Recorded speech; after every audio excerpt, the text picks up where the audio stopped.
Very good morning students, fifth class. आज हम आपके कंप्यूटर का चैप्टर नंबर 6, इसका नेम था मोर ऑन MS PowerPoint 2010। पिछले वीडियो में बेटा हमने आपके साथ इसी चैप्टर की एक्सरसाइज को डिस्कस किया था आपके यूनिट टेस्ट 3 के लिए। आज हम आपके साथ इस चैप्टर के क्वेश्चन आंसर को डिस्कस करेंगे, जो कि आपके यूनिट टेस्ट 3 में इसका रोल रहेगा, मतलब पॉसिबिलिटी है, आ सकते हैं। इसके अंदर जो फर्स्ट क्वेश्चन है आंसर इन वन वर्ड के हैं। इसमें कहता है which option helps you to display photos in a digital manner. वो कौन सा ऑप्शन है जिसकी हेल्प से आप फ़ोटोज़ को डिस्प्ले कर सकते हो डिजिटल मैनर्स में। वो है आपके पास फ़ोटो एल्बम। ये सेम क्वेश्चन हमने बेटा एक्सरसाइज में भी डिस्कस किया था। सेम यहाँ पर आपका आंसर इन वन वर्ड में है। What is this set of preset colors, fonts, background and formatting effect known as? जो सेट होता है प्रीसेट, जिसमें डिफ़ॉल्ट कलर्स आते हैं, बैकग्राउंड भी हो गया, फ़ॉन्ट भी हो गया और अदर फॉर्मेटिंग्स इफ़ेक्ट्स भी होते हैं, तो उस सेट को क्या कहते हैं? उस सेट को बोलते हैं बेटा थीम्स। ये दोनों क्वेश्चन आई थिंक सो हमने एक्सरसाइज में ऑलरेडी डिस्कस कर चुके थे, तो उसी से रिलेटेड ये दो क्वेश्चन आपके आंसर इन वन वर्ड में आए हैं। नेक्स्ट क्वेश्चन आपके पास आते हैं लॉन्ग। अब है आपके पास बेटा लॉन्ग आंसर टाइप क्वेश्चंस। इसमें फर्स्ट क्वेश्चन आपके पास आता है व्हाट इज चार्ट। चार्ट क्या है? How will you insert a chart into presentation. Presentation में आप चार्ट को कैसे इंसर्ट करोगे? सबसे पहले बेटा आपको यही बताना है चार्ट क्या है। A chart is an excellent method to display numerical data graphically. ये एक चार्ट है, बहुत अच्छा मेथड है आपके न्यूमेरिकल डाटा को ग्राफिकली रिप्रेजेंट करने का। एक तरीका है जिससे आप न्यूमेरिकल डाटा को ग्राफिकली रिप्रेजेंट कर सकते हो। अब ये पूछ रहा है कि आपने इंसर्ट कैसे करोगे चार्ट को प्रेजेंटेशन के अंदर। उसके लिए सबसे पहला जो स्टेप रहेगा, क्लिक ऑन होम टैब। सबसे पहले आपने कहाँ जाना है? होम टैब पे जाना है। Click on insert tab. जैसे आप होम टैब पे जाओगे, उसके बाद इंसर्ट टैब में से आपने चार्ट ऑप्शन को सिलेक्ट करना है।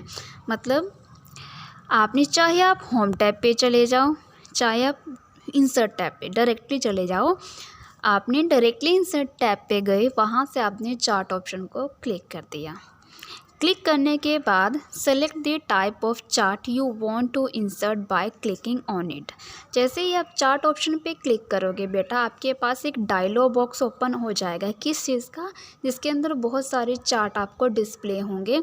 वहाँ से आपने कोई भी चार्ट के टाइप को सिलेक्ट करना है जो आप चाहते हो इंसर्ट करना, यानी कि उसके अंदर क्लिक करके आप चार्ट को क्या कर लोगे? सिलेक्ट कर लोगे। उसके बाद क्या करना है? Click on okay button. उसके बाद जैसे आप ओके बटन पे क्लिक करोगे, आपके प्रेजेंटेशन में चार्ट आपका इंसर्ट हो जाएगा। नेक्स्ट क्वेश्चन आपके पास आता है how can you add image in your presentation. Presentation के अंदर आप इमेज को, अब हमने ऊपर पढ़ा था चार्ट को कैसे इंसर्ट करोगे, नेक्स्ट नीचे दिया हुआ है आपके पास इमेज को कैसे ऐड करोगे। उसके लिए प्रोसीजर सेम रहेगा बेटा। कहाँ पर जाना? सबसे पहले आपने इंसर्ट टैब पे जाना है। वहाँ से आपने चूज़ करनी है क्लिप आर्ट ऑप्शन को इन अ इमेज ग्रुप। वो आपको इमेज ग्रुप में दे रखा होगा। वहाँ से आपने क्लिप आर्ट ऑप्शन को क्या करना है? चूज़ करना है। चूज़ करने के बाद सेकेंड जो स्टेप रहेगा, टाइप अ कीवर्ड और text in a search box. जब भी आपने मतलब क्लिप आर्ट ऑप्शन को क्लिक करते हो, तो आपके MS PowerPoint के अंदर एक ना राइट साइड में एक डायलॉग बॉक्स खुल जाता है। उसके अंदर आपने टाइप करना होता है वो वाला कीवर्ड जिसकी रिगार्डिंग आपको क्या चाहिए होती है? क्लिप आर्ट चाहिए होती है। उसके बाद जैसे ही आप कीवर्ड सपोज करो कि आपने कंप्यूटर कर दिया टाइप, तो कंप्यूटर से रिलेटेड यहाँ पर आपके पास क्लिप आर्ट्स ओपन हो जाएंगे। क्लिक ऑन गो बटन और प्रेस एंटर की। जैसे ये आपने सिलेक्ट कर लिया, यहाँ से आपने क्लिप आर्ट को सिलेक्ट करोगे। सिलेक्ट करने के बाद यहाँ पर आपको गो का बटन दे रखा होगा, उस पर आपने क्या करना है, क्लिक करना है, या फिर एंटर की प्रेस कर दो या फिर गो बटन प्रेस कर दो, दोनों बात एक ही है। उसके बाद click on suitable image to insert in this slide.